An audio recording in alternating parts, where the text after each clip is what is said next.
isang kudeta, siguro po dapat na tignan nila, imbestigahan nila yung mismong establishmento ng militar sapagkat maaaring sa loob ng establishmento nito ng militar ngayon ay maaaring may grupo dyan na hindi makama-administrasyon.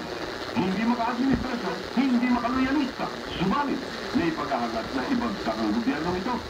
Iyan ang isang posibilidad, mga kabayan. Katulad nga ng sinabi ni Senador Juan Ponce Enrile kamakailan sa isang talumpati na kanyang binigkas, mga kabayan, na ito'y napalathalat sinabi ni Senador Enrile na dapat lamang na alamin at tignan at konsiderahin ng mga otoridad ng militar ang posibilidad na maaaring magkaroon ng panibagong pagkatangka sa kudeta. Subalit, sa pagkakataong ito, ang kudeta na yan ay maaaring binabalak at isagawa ng mga puwersa na nasa loob mismo ng establishmento ng militar. Nangangahulugan na mayroong grupo sa loob ng establishmento ng militar na hindi maka-loyalista, hindi po maka-purista, subalit mayroong mga pinakangitang pag-aaklas na gagawin.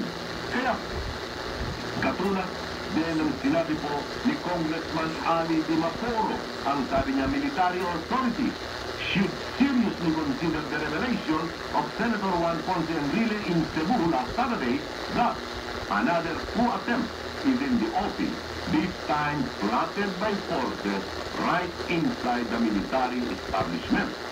As former Defense Secretary, the warning of Enrile should be heeded. Insiders are at a vantage point for position to strike and also to have the motive given the division within the military. Insiders should be the ones to be watched, not the loyalists who, during the EDSA affair, chose not to do battle with fellow Filipinos. Nakita niyo na, mga kababayan. Posible ito eh. Posible yan. Sapagkat kung noon ay nagkaroon ng RAM, ito nga pong reform, the Armed Forces Movement.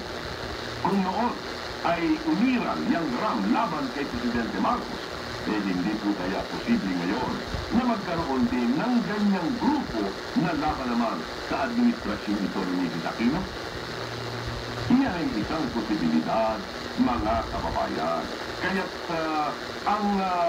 ang pamahalaang ito ay huwag puro loyalista ng loyalista. Ang inyong pinag-iinitan, sinusubaybayan, tinitignan. Medyo idako-dako naman ninyo ang inyong paningin sa ibang sulok at ibang bahagi. Sapagkat baka sa loob mismo ng inyong bakuran ay narariyan ang mga infiltrator, narariyan ang mga talagang naghahangad na ibagsak ang inyong gobyerno. Mahirap kasi ang loyalista ng loyalista. Una-una, hindi naman nila pinapangalanan kung sino ang loyalista. Hindi nila ina-identify, mga kababayan. Kaya ang nangyayari niyan, kahit na sino ay maaaring mapaghinalaan. Basta't ikaw ay pinaratangang loyalista, tinawag na loyalista, maaari ka ng idawit.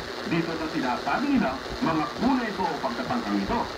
Kaya dala nga po ng walang identity na sinasabi, ang lahat, mga kababayan, ay mayroong sword of Damocles sa kanilang pulunan. Kaya po dapat na ang otoridad ng pamahalaang ito ay lawakan ng kanilang pananaw.